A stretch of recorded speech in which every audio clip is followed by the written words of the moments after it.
Tak hanya di Jawa Barat, saudara, gempa di pesisir Jawa juga dirasakan warga di sejumlah wilayah di Jawa Tengah. Seorang warga di Pekalongan bahkan meninggal tertimpa reruntuhan tembok saat gempa terjadi. Gempa yang terjadi di pesisir Jawa Barat juga dirasakan di Temanggung, Jawa Tengah dan membuat warga panik berhamburan keluar rumah. Warga terpaksa berkumpul di luar kediaman mereka karena merasakan gempa yang berlangsung cukup lama. Mereka keluar rumah untuk mencari tempat lebih aman dan mengantisipasi hal yang tidak diinginkan. Gempa bumi yang terasa di Temanggung berlangsung lebih dari 10 detik dengan guncangan sangat keras. Bagi warga yang ada di pesisir pantai selatan,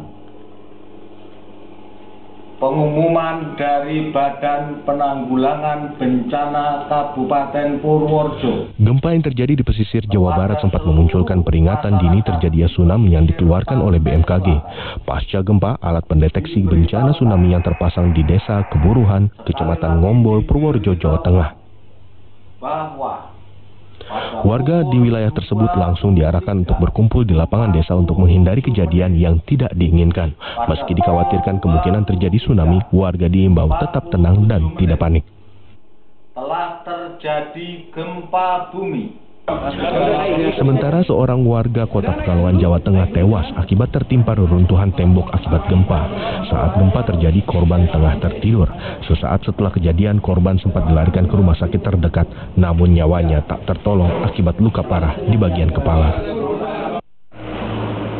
Di Banyumas, Jawa Tengah, sejumlah bagian gedung RSUD Banyumas dilaporkan mengalami kerusakan pasca gempa yang terjadi di pesisir Jawa Barat Jumat malam. Kerusakan antara lain terjadi di gedung instalasi gawat darurat, ruang ICU, laboratorium, dan gedung pusat talasemia. Selain kerusakan gedung, dilaporkan ada kebocoran instalasi pipa gas oksigen yang berimbas pada seluruh ruangan. Akibat kerusakan yang terjadi di sejumlah bagian gedung, pihak RSUD mengevakuasi sedikit 70 pasien dari ruang rawat inap. Para pasien ini ditampung dalam tenda Badan Penanggulangan Bencana Daerah Banyumas demi mengantisipasi gempa susulan. Tim Liputan, Kompas TV.